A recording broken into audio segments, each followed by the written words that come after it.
барои зиёд шидани шанси бурд кардан аз конкурси мо хостем камтарак призои конкурсмона иваз кунем. аз ба ҷои мошине ки дар конкурс приз намондагиай барои 4 нафар 5000 сомонӣ приз мемонем. ҳамагӣ дар конкурси мо 19 та приз мебошад, 10 та конверти 1000 рубла, 5 та телефон ва барои 4 нафар 5000 сомонӣ.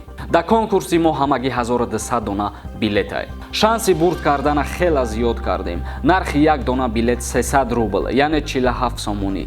ти метавонӣ билет бихарӣ ва бурд кунӣ. рақамҳои картаи Сбербанк дар 300 рубл ё 47 сомонӣ мепартоӣ. чекта дар рақамҳои WhatsApp роӣ мекунӣ. ногуфта намонад, дар конкурси мо 19 дона призай. анҷоми конкурс рӯзи 20 ноябр мебошад. конкурси мо ғолиб ша дар инами Instagram муайян мекунад. бидро обуна боша дар Instagram. пас аз буд кардани донишгоҳ бояд ки 1 сол хизмат кунанд. ти ҳамун ҳуҷҷати тасдиқкунандат бояд бошад. агар ЗАГС надошта бошӣ, кӯдак меша ба номат кунӣ.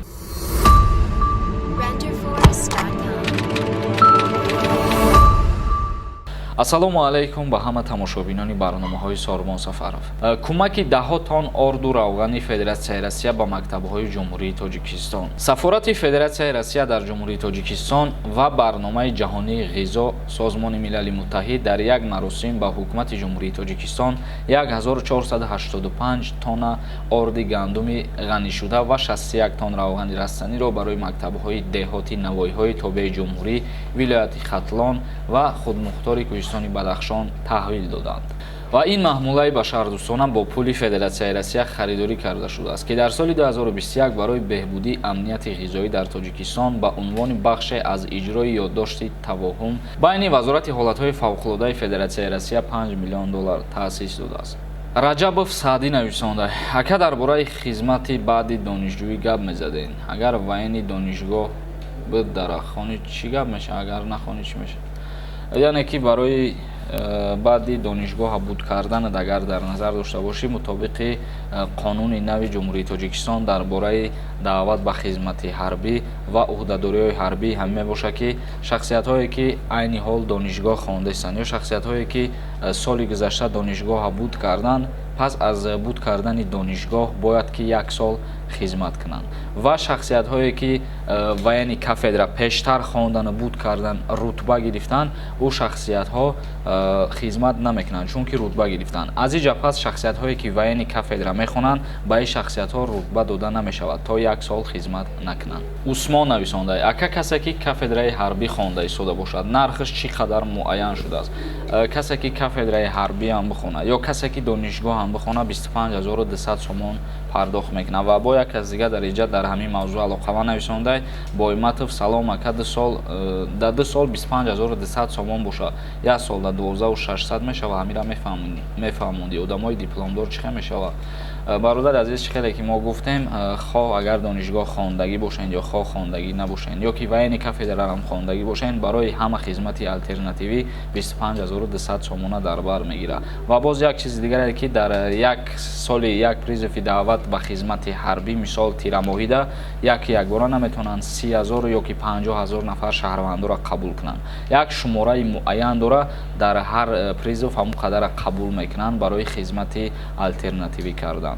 як каси дигар нависонда: салом бародар Сормон, қонуни озодшавии яккаписар ҳоло ҳам қувват дорад? бале бародари азиз, ҳоло ҳам қувват дорад, лекин як гапе ки ти ҳамун ҳуҷҷати тасдиқкунандат бояд боша, яъне ҳуҷҷате ки ти яккаписар ё ки сардори оилаӣ, ҳамун ҳуҷҷатат боша. дар ҳоле ки тасдиқ кардан натонӣ, агар мутаассифона мумкин ки хизмат бирай. Ҷалилов нависондай: салом алейкум ака, шумо гуфтем ки амнистия шуд, бештар аз 100 000 одама авф карданд.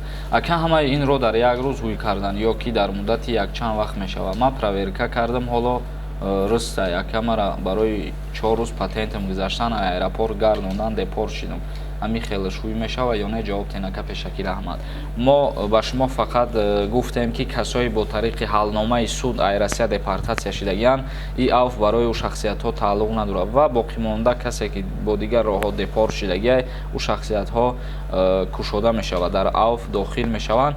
ва як чизи дигар ҳам дорем ки дар тӯли як рӯз ё як ҳафта ӯ зиёда аз 100 000 нафар шаҳрвандои тоҷик дар ҳамун мақсад рӯйхат ҷо намешаванд. Мумкин 1 моҳда ё ки 2 моҳда ҳамун рӯйхате ки кардагиянд зиёда аз 100 000 нафар шаҳрванда мумкин ки ҳамаш авф шаванд дар муддати 1 моҳ ё ки 2 моҳ. Мусаб нависонда: салом бародар, агар ЗАГС надошта бошӣ, кӯдак мешава ба номат кини пешакӣ раҳмат. Бале бародар азиз, мешава. Дар ҳамун ҷое ки мерай метриска кардани барои кӯдакта ариза менависонӣ ва ҳуқуқи падарии хета муайян мекунӣ. Тамом. Полат нависонда: ака праваи Тоҷикистон дар Россия кор мекунад, илтимос маълумоти пара диҳед. Дар ҳолате ки та агар кори таксӣ карданӣ бошӣ, ба кор намеояд. Барои таксӣ кор кардан ту бояд праваи расистӣ дошта бошӣ ва собиқаи корӣ дошта бошӣ, вале барои гаштани худат ба кор меояд. Руслан Сауров нависонда: салом алейкум, роҳҳои заминӣ кай кушода мешаванд?